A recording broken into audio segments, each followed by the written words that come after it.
Welcome to Stepsero. Modern work is a lot. Let's take it one conversation at a time. My guest today is Richard Gordon Kelly, a leadership and performance facilitator who spent more than 25 years working with people and organizations across Europe. In this episode, we talk about the invisible beliefs that we carry about who we need to be, why pressure can burn us out, what changes when we simply notice a thought instead of believing it, and more. Let's get into it. Richard, welcome to Stepsero, and thank you so much for making the time. Well, thank you very much, Matteo, for inviting me along to this great podcast that you've created here for so many people. So I'm really honored, privileged, and really appreciate the time that we're going to have together. So thank That's you. very kind of you. I really appreciate it, Richard. And look, in truth, I don't know if I'm really ready for this conversation. I'm not sure what to expect. So I guess we'll see.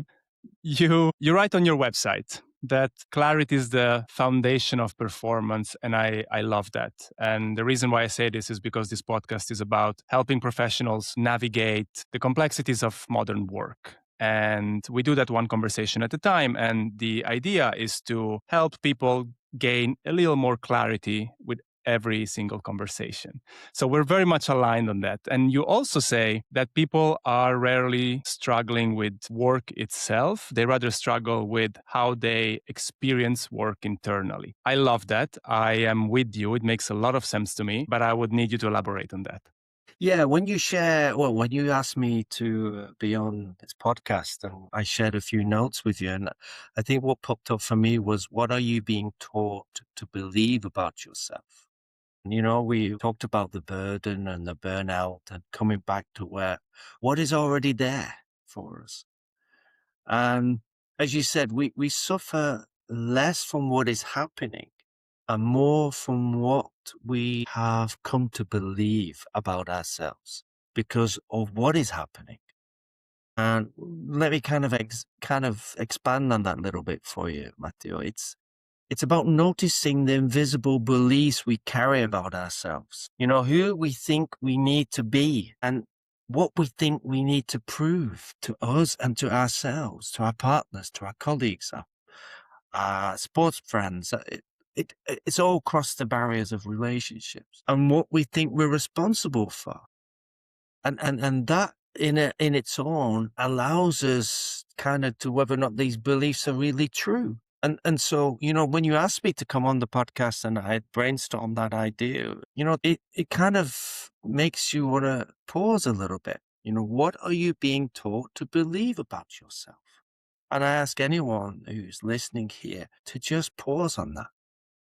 In its own, that question is so powerful. I mean, that's the $1 million question, right, Yeah. Richard? Yeah. I will ask you a few questions just to explore this Yeah. angle because I know that you've clearly thought about this a lot, and I think a lot of people listening will want to after this. So we have these perceptions, we have these beliefs about ourselves. Clearly, there is a gap between who we are and who we think we should be, or where we think we should go. Where do these beliefs come from? What's the origin? That's a great question. We assume it comes from anywhere and everywhere. But to be honest, it's coming from a very young age. And we're like a big sponge. We absorb ideas about who we need to be. Need to be successful, need to be productive, need to be useful, need to be impressive, need to be liked. How is it as a baby needs to be liked? It just gives a nice smile. It just is presence. It's just love. And I'm not saying any of this is bad, wrong, whatever we wish to interpret that to be. But what I see is that the difficulty begins when they become connected to our sense of who we are. I need to achieve this in order to be enough. Or for an example, I stop performing something about me is missing, or it could be many areas. Then we are no longer simply creating or contributing or leading. We try to prove something about ourselves. And for a lot of people, my hands up as well, that can be a heavy place to live from. How does that manifest? I actually was on a call with a good friend of mine. We speak regularly for over many years. And he is a great coach himself. And he does a lot of work with ADHD people. And he, this week, actually said to me, he said, I've just had a revelation. I mean, this guy's really connected. And he said, Richard, I've just gone to another level of understanding about myself. He said the context of this all being created and how it was created, it was manifested from my parents, my mother, my friends saying, oh, you're not good enough with money. And it was about money for him. And it created, I'm going to be simple. He was in tears in our call today. He said, Richard, everything is just pushing through. I can't pretend anymore how much I was suffering and how much it was influencing me. This manifestation of, you're not good enough. Or you can't make money. You can't run a business. And the guy had a business before of 30 odd years as a hairdresser. Mm. And yet it was in him. It was eating away. He separated it. And you can't, it's all one. It's all connected. And his relationship with himself was churning him away. He said, Richard, it just all came out. I had a conversation with someone and it just went woof. You know, Richard, you're making me think. Clearly, I spend quite some time thinking about modern work and the future of work and how we perceive work and exactly the things that we are talking about in a way. And there's a lot of exhaustion and overwhelm out there, a lot of professionals. I mean, this podcast specifically targets, in a way, knowledge workers, right? So that's what I focus on. And I see a lot of people being just exhausted, overwhelmed. And sometimes we look at specifics of the job, but we cannot quite pinpoint what is happening. We cannot name them. What you and I are discussing today is something a lot broader than that, right? And it's exactly what we said in the opening of this conversation. It's not necessarily the job itself. It can be one of many factors, but it is the way we perceive the job to be and the way we perceive ourselves, the pressure we put on ourselves, the image that we think we should somehow match. So in a way, there is a bit of an identity crisis out there that is very difficult to name. You speak to a lot of leaders, you consult many professionals. This false sense of belief, how common is that, you think? Well, it's everywhere. We do it ourselves. We do it ourselves. And this pressure can play in the performance of who we are being. Pressure can create a movement, but it's expensive fuel for us. It's energy. It burns us out. It can burn us out in many different ways. And we can go into different ways of helping ourselves to relieve that for the moment. Drink, alcohol, addiction, etc. And when you push yourself, I would say, for a while through fear, comparison, or proving yourself, you're creating such a domino effect in your life because we all do it. But then there's a cost that appears at the end of it. Divorce, addiction.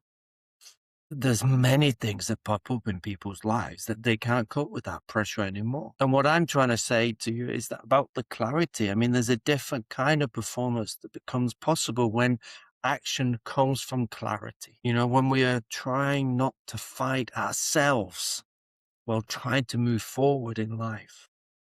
So for me, the question may change from how do I force myself to do more to more what is actually needed here right now.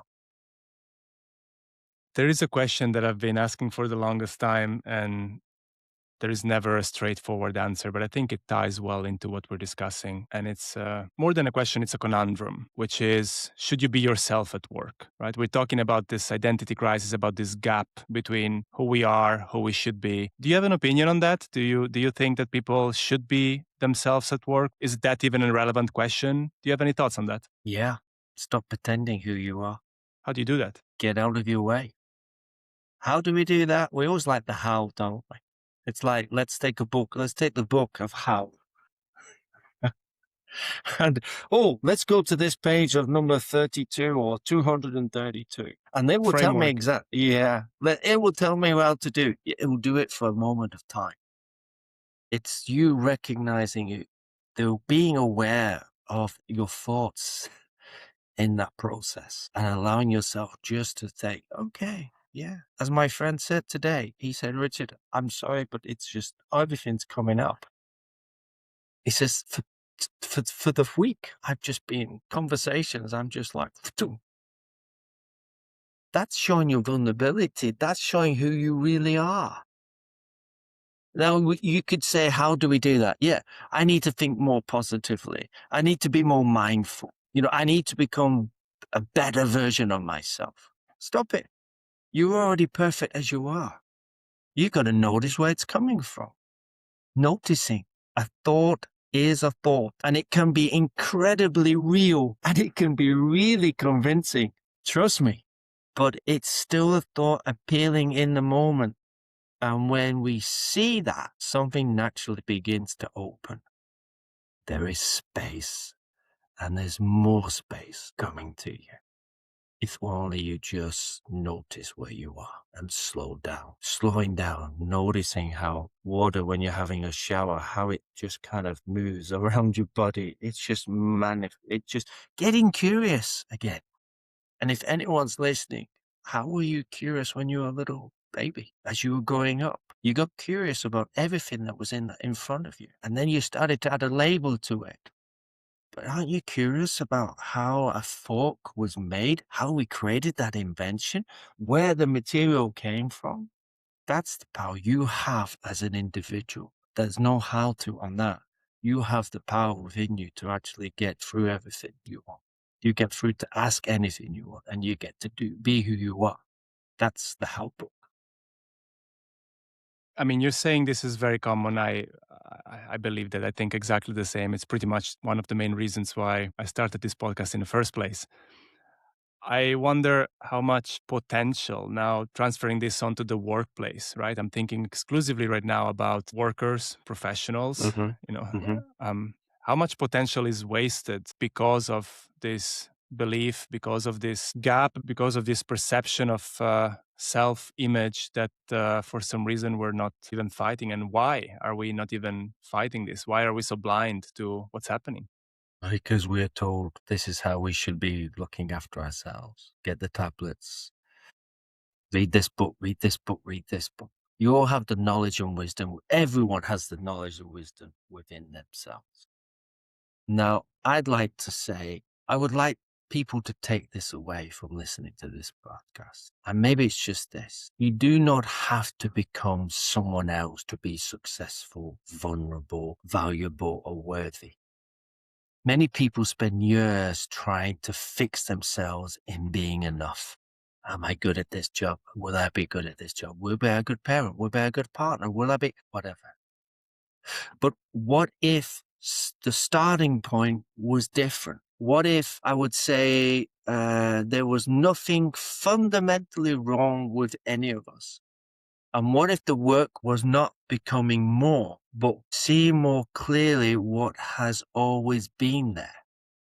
What I'm saying is, from that place, action becomes simpler, leadership becomes lighter.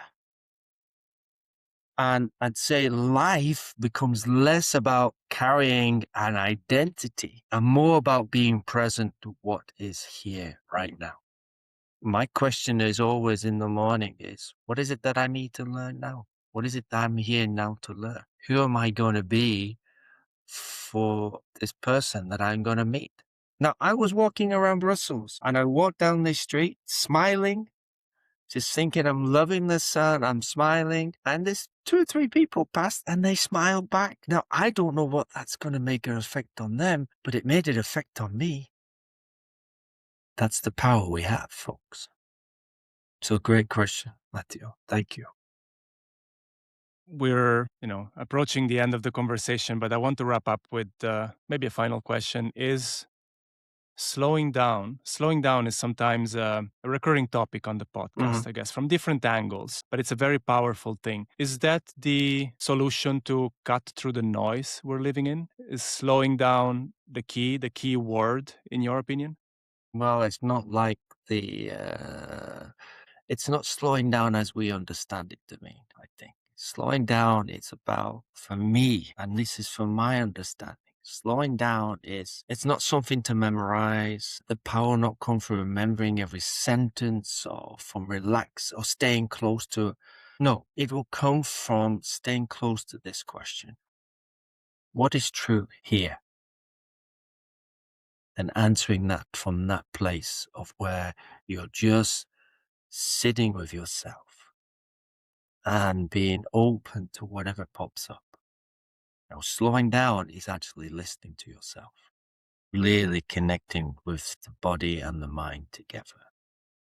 It's not meditation, it's just noticing. Sitting on a bench, you can do it. You could even do it on a bus. You could do it in your car. You could do it anywhere. I ride motorbikes and I love to have that in that moment. I just slow down. My coordination is there. I'm watching myself. I see everything because I'm just there in the moment. Being so present, that could be slowing down. Everyone's going to have a different interpretation. But noticing your breathing, your breath, could be one of the ways for you to kind of understand, am I slowing down? How often do we not recognize our breathing? I do it all the time. But even in this podcast now, I'm noticing how I'm just slowing down so that hopefully whatever words pick up from the people listening will help them to just understand who they can be. I appreciate your time very much, Richard, and I enjoyed the conversation. And maybe I'll see you again on the podcast. Thanks to you, Matteo, and really I look forward to having another time with you. Thank you.